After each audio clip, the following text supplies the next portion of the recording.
बिस्मिल्लाहिर्रहमानिर्रहीम अस्सलाम वालेकुम। जनाब, स्टोरी मैंने एक ही शेयर करनी है और स्टोरी ज़ाहिर है तहरीक अदम एतमाद है और हर मिनट के साथ आती उसके साथ जुड़ी हुई मोस्ट इम्पॉर्टेंट डेवलपमेंट्स। मामला सुप्रीम कोर्ट तक भी पहुंच गया। अभी थोड़ी देर पहले समाअत हुई है एक आइनी दरख्वास्त की सुप्रीम कोर्ट में। चीफ़ जस्टिस ऑफ पाकिस्तान ने बहुत इम्पॉर्टेंट रिमार्क्स दिए हैं, उस पर बात करेंगे। साथ ही जनाब वो तवील मुलाकात जो रात को वज़ीर आज़म पाकिस्तान और आर्मी चीफ़ के दरमियान हुई है, रात गए हुई है, उसमें बड़ी कड़ाकेदार ख़बरें अब आ रही हैं बाहर, उस पर बात करनी है। और जनाब साथ ये भी कि चीन ने इंदिया दिया है नून लीग की हिमायत का, वो क्या चक्कर है, इसमें पहले मैं बात कर चुका हूँ। एक बहुत बड़े आलमी जरीदे ने ये दावा किया है और इस पर भी बात करेंगे।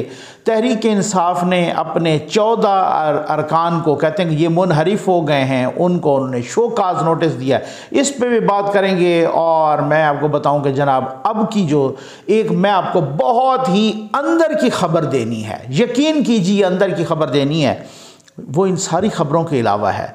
और बात यह है कि तहरीक इंसाफ ने, मेरा ख्याल है कप्तान साहब ने, अब उन्होंने फ़ैसला ये कर लिया है कि अब सिर्फ़ और सिर्फ मुझे तनाज़ा बचा सकता है, अब सिर्फ़ और सिर्फ मुझे खून रेज़ी बचा सकती है, अल्लाह माफ़ करे, अब सिर्फ़ और सिर्फ मुझे इंतशार बचा सकता है, अब सिर्फ़ और सिर्फ मुझे फड्डा और फसाद बचा सकता है।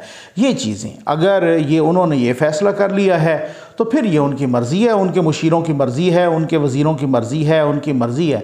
लेकिन जो मैं आपको अंदर की ख़बर दे रहा हूँ वो ये है, आप यकीन कीजिए मैंने पहले भी वो कहा था और बाद में भी मैं उस बात पे कायम हूँ कि मैं जब तक बात न करूँ तब तक सवाल ही पैदा नहीं होता। इस तरह के ये गलत होता है, अल्लाह को जवाबदेह होना होता है और अपनी जर्नलिस्टिक एथिक भी होती है।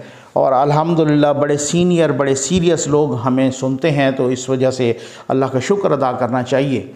अब की बार मैं कुछ लोगों से, बहुत ही रिस्पॉन्सिबल लोगों से बात की और कहा, मैंने सवालात किए, मैं जब किसी से फ़ेस टू फेस भी मिलूं और जब फ़ोन पे बात करूं जो भी हो तो मैं क्वेश्चंस करता हूं, मेरे मिजाज को लोग जानते हैं। तो मैंने कहा कि जी अगर ये तसादुम होता है खुदा न खास्ता, जो कि लग रहा है कि अब हर तरफ से हर मैदान में वो पिट गए हैं, उनको पता है हमें अपने भी छोड़ गए हैं, इत्तेहादी भी छोड़ गए हैं और सारा कुछ जो है ना, मतलब ये सूरत हाल तो नहीं होगी।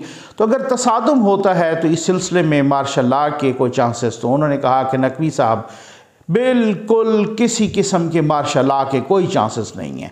तो फिर मैंने कहा कि मुझे यूँ लग रहा है कि अगर ये तसादुम होता है तो फिर इदारे इंटरफेरेंस तो करेंगे डेफिनेटली, तो फिर उसका क्या तरीक़ाकार है। तो मुझे बताया गया कि जनाब बात यह है कि अब की बार बहुत ही अहम तरीन तैयारी है, कुछ टीमें भी तश्कील दी गई हैं और कुछ जो है ना अहम ज़रिया था, काबिल एतबार ज़रिया था।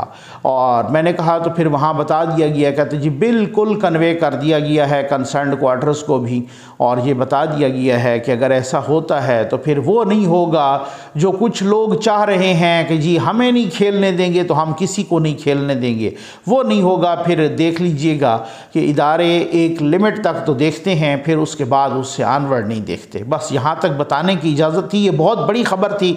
मेरे जो खदशात थे वो मैं समझता हूँ कि अगर मैं क्या कहूँ वो दूर हो गए हैं, या शायद हो सकता है आपके भी यही खदशात हों, लेकिन बहरहाल वो बताना ज़रूरी था कि ये चीज़ कन्वे कर दी गई है। अब आ जाएँ जनाब अंदर की, अपना जो कल रात की मुलाकात हुई है वज़ीर आज़म साहब और आर्मी चीफ़ जनाब कमर जावेद बाजवा साहब की, उस सिलसिले में भी बहुत ही इम्पॉर्टेंट बातें कि अब तो खैर बहुत सारे लोग भी बातें कर रहे हैं, बहुत सारे तजियाकार सहाफ़ी भी कि जी मदद मांगी गई तो वहाँ से इनकार हुआ।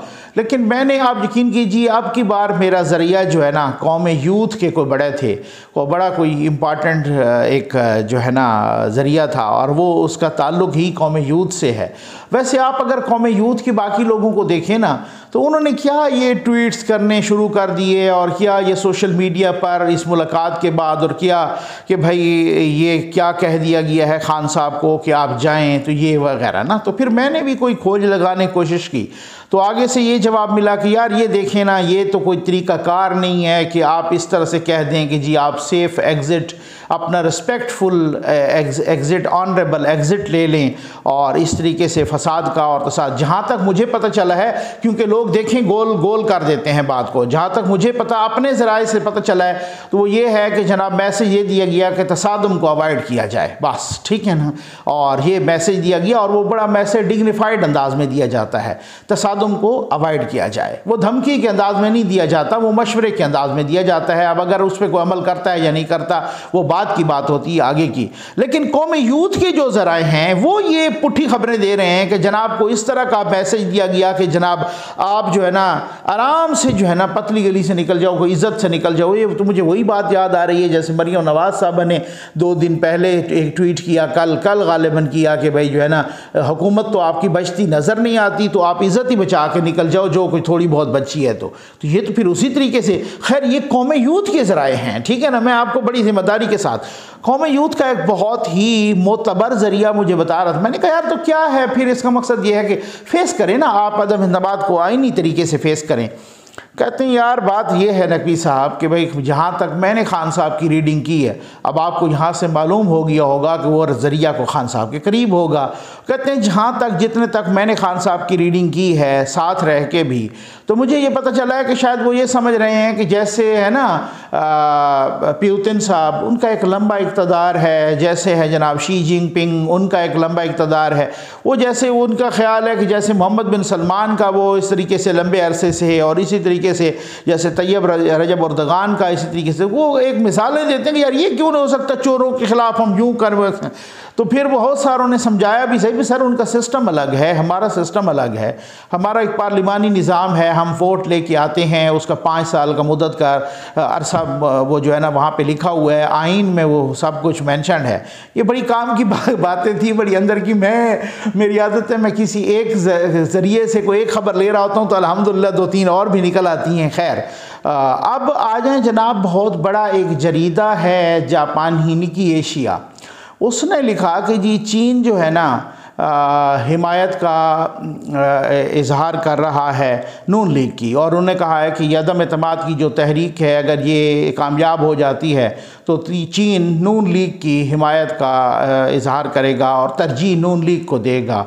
और उन्होंने साथ ये भी उस जरीदे ने लिखा कि जी बिल्कुल इस तरीके से कि खान साहब ने सी पैक के मंसूबों को भी इल्तवा में डाला या घटाई में डाला, या फिर साथ ना हमारे को बंदों की सिक्योरिटी का ख्याल रखा और सारा कुछ, यानी सी पैक तो दफन ही हो गया ना खान साहब के ज़माने में। और उन्होंने मुख्तलिफ़ जगहों पर इजहार नाराज़ी भी किया, और वो जब मुराद सईद साहब ने उन पर इल्ज़ामात लगाए थे कि जी किक बैक्स और करप्शन के, वो इस चीज़ पर भी बड़े नाला और नाराज़ हैं चीन। और साथ ही जब ये खान साहब का दौरा था तो अब मुराद सईद साहब नहीं गए, हालांकि बात यह है कि वो तो मवासलात के सड़कों के वज़ीर हैं, तो वो क्यों नहीं गए, बड़ी मतलब वो डेवलपमेंट के एक तरह के वज़ीर हैं, तो वो क्यों नहीं गए। तो उस वक़्त भी मोहसिन बेग साहब ने भी और बाकियों ने भी यही बताया था कि जी बात यह है कि चीन ने मना कर दिया कि मुराद सईद को आप नहीं लाएंगे। तो मामलात तो यहाँ तक पहुँच गए हैं। इससे कबल भी हमने वीडियो भी की थी, आपको मालूम है, और वो बताया था कि भाई बात यह है कि जावेद चौधरी साहब ने बल्कि कालम भी लिखा था कि चीन ने कहा है कि मैं 100 अरब डॉलर देने के लिए तैयार हूं अगर आप नवाज शरीफ को लाते हैं तो, और मैं आपका सारा कर्ज़ा उतारने के लिए तैयार हूं, और वो सब कुछ जो है ना, चाहे IMF का कर्ज़ा है, जो भी है बैरूनी कर्ज़ा, सारा वो हो जाएगा, वो डेवलपमेंट की मद में भी बहुत कुछ देंगे। और ये ख़बर आई थी। अच्छा, इस खबर को मैंने कुछ नून लीग के अंदर के ज़राए से भी कन्फर्म करवाया था, यकीन कीजिए। मैंने कहा ये चौधरी साहब नो डाउट बहुत ही एक मोतबर सहाफ़ी हैं, तो उन्होंने लिखा तो इसको मैं कंफर्म करूं, तो मुझे अंदर के ज़राए ने भी, जो नवाज़ शरीफ साहब के बहुत ही करीबी ज़राए हैं, उन्होंने मुझे बताया कि जी ये सच है कि चाइना ने कहा है कि वो बहुत बड़ी डेवलपमेंट और बहुत बड़ा एक पैकेज देने के लिए तैयार है अगर नवाज़ शरीफ साहब को लाया जाए तो, ठीक है ना। तो बहुत सारी बातें होती हैं ना, फिर आप समझ जाएं बहुत सारी चीज़ों में बहुत सारी निशानियाँ होती हैं। सुओ मोटो लिया गया, पहले तो ये बताया गया, लेकिन बाद में ये पता चला कि जी नहीं, वो सुओ मोटो नहीं बल्कि वो एक आइनी दरख्वास्त है। और वो आइनी दरख्वास्त एहसन भून साहब, सुप्रीम कोर्ट बार एसोसिएशन के सदर, उन्होंने जनाब दायर की। और वो लेकिन सुओ मोटो लोगों को इस वजह से लगा कि आज सैटरडे था, और सैटरडे तो आपको पता है छुट्टी होती है, और छुट्टी वाले दिन तो आम तौर पे सुप्रीम कोर्ट की जो वर्किंग है वो बंद होती है। तो वो इस वजह से भी बताया गया कि जनाब वो सुप्रीम कोर्ट की वर्किंग, तो फिर अचानक से पता चला कि जी समाअत हो रही है और चीफ जस्टिस ऑफ पाकिस्तान जनाब जस्टिस उमर अताब बंदियाल साहब की सरबराही में हो रही। तो उन्होंने वो समाअत की और उन्होंने कहा कि जी बात ये है कि हमें तो कोई दिलचस्पी नहीं है सुप्रीम कोर्ट को तो अदम एतमाद में, लेकिन अदम एतमाद की जो तहरीक है वो आइन और कानून के मुताबिक होनी चाहिए। तो ये मेरा ख्याल है ये बहुत बड़ा मैसेज है।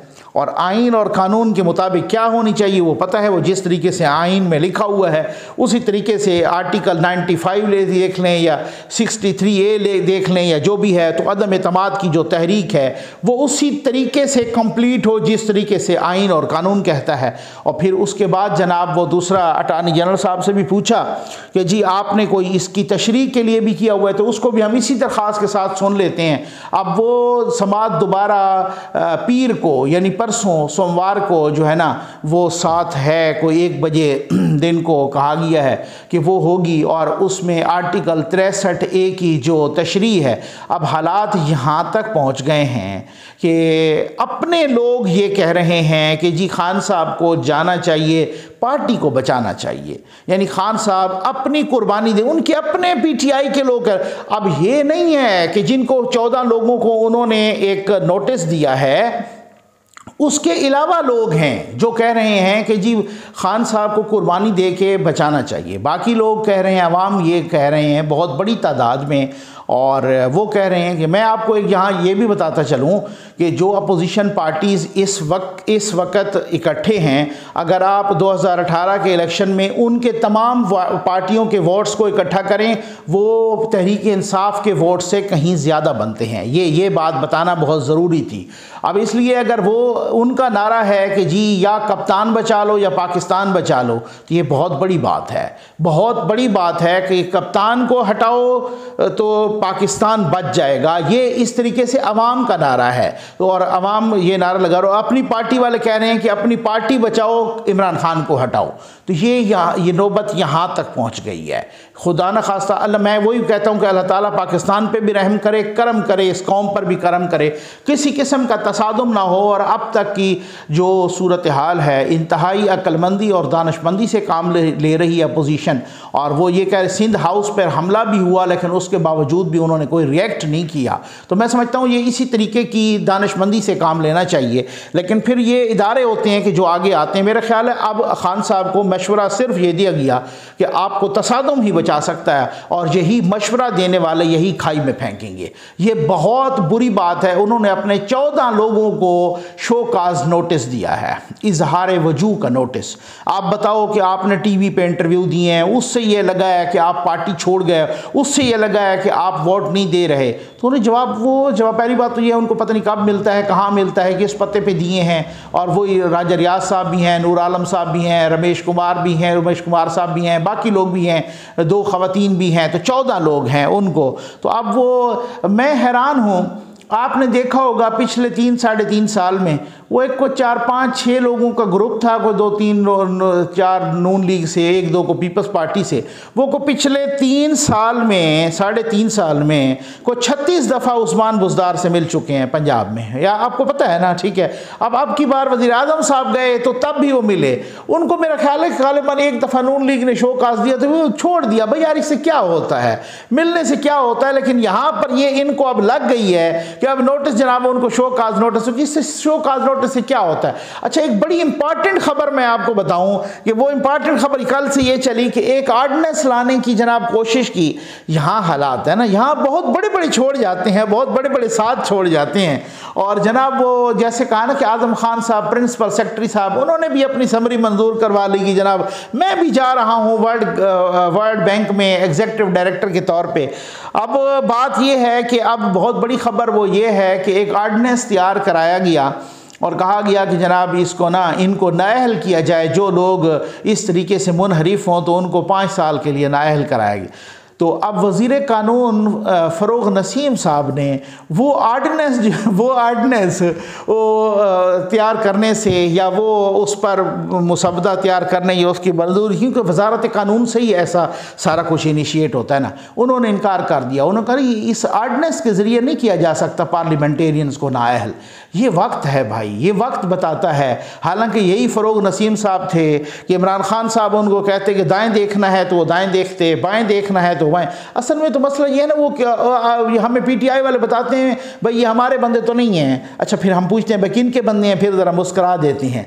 उनके अपने MKM वाले कह चुके हैं कि ये हमारे मिनिस्टर थोड़ी हैं, हमने इनकी मिनिस्ट्री थोड़ी मांगी थी। तो फिर उनसे पूछते हैं भाई यार ये किन के बंदे हैं, तो वो भी मुस्करा देते हैं। तो फिर आपको निशानियों की समझ आ जानी चाहिए कि फ़रोग़ नसीम साहब वज़ीर कानून साहब ने वो आर्डनेंस लेने से या तैयार करने से या वो आर्डनेंस की तैयारी में या उस तरीके से वो उन्होंने इनकार ही कर दिया है कि जी ये इस तरह से नहीं हो सकता कि आप पार्लियामेंटेरियंस को नाअहल कर दें। वो एक्ट ऑफ पार्लियामेंट से कर सकते हैं, आर्डनेंस से नहीं कर सकते। और पहले तो बताया गया कि वो आर्डनेंस अटार्नी जनरल से तैयार करवाई गई है। अब पता चला है कि अटार्नी जनरल साहब भी मुकर गए कि जनाब मैंने तो कोई ऐसा आर्डनेंस नहीं, पता नहीं वो शायद हो सकता है शहबाज गिल साहब ने आर्डनेंस तैयार किया हो। मुझे तो लगता है अल्लाह माफ़ करे कोई ऐसा आर्डनेंस ये तैयार करेंगे कि जब तक इमरान खान को मुबैना तौर पे अता हयात वज़ीर आज़म नहीं मानोगे आर्डनेंस के ज़रिए, तब तक खुदा न खास्ता हम पाकिस्तान को आग लगा देंगे। हो सकता है अगला आर्डनेंस, और ये सारे आर्डनेंस मेरे ख्याल है और तो कोई रह नहीं गया। अब शहबाज गिल मालशिया पालशिया है जो तैयार करके दे रहा है। उस आर्डनेंस में लगता है मुबैना तौर पर उन्होंने को 8-10 नंगी गालियाँ भी शामिल की होती हैं, जैसे वो TV पर बैठ के जो है ना इस तरीके की नंगी गालियाँ दे रहा है जिसको दोहराया ही नहीं जा सकता, और पार्लियामेंटेरियंस को दे रहा है। ये वो बहुत सारी निशानियां हैं जिसमें अक्ल व शऊर वालों के लिए जो है ना, मैंने कहा है ना कि गेम मुक गई है, बिल्कुल मुख्तारिया गल वाद नहीं कि गल मुक गई है। अब आप समझते हैं इसको तसादुम की तरफ ले जाते हैं तो आपकी मर्जी, लेकिन मैंने जो आपको एक्सक्लूसिव न्यूज़ दी है कि अब की बार मार्शल्लाह नहीं लगेगा। अब की बार अगर किसी ने भी, मैं कोई वो स्पेसिफिकेशन नहीं कर रहा, किसी ने भी आइन और कानून से मावरा हरकत की, कोई आइन और कानून के ख़िलाफ़ कोई हरकत की, वो सीधा या मत जेल जाएगा या अडियाला या कोट लखपत जेल। इतलात यही हैं और आप देख लीजिएगा, इसके मुकम्मल इंतज़ाम कर लिए गए हैं। और तमाम इदारे सिवाय कोई एक, आप समझ रहे हैं ना, उसके बाकी तमाम के तमाम पूरे के पूरे रियासत के सतून सारे के सारे एक पेज पर हैं कि अब अदम इस्तेकाम नहीं होने देना। अब इस्तेकामत के साथ जमहूरियत और पार्लिमानी रिवायात और इन सारी चीज़ों को, अमन को और मईशत को परवान चढ़ाना है। और बहुत बड़ी बात है, अब ये अटल फ़ैसला हो चुका है। अब देखिएगा कि जो तसादुम की राह अख्तियार करेगा, आप देखें कि उसको तसादुम का कितना बड़ी कीमत चुकाना पड़ती है। इससे मैं ज़्यादा कुछ नहीं कह सकता। उम्मीद है आपको वीडियो पसंद आई होगी। आपका बहुत बहुत शुक्रिया।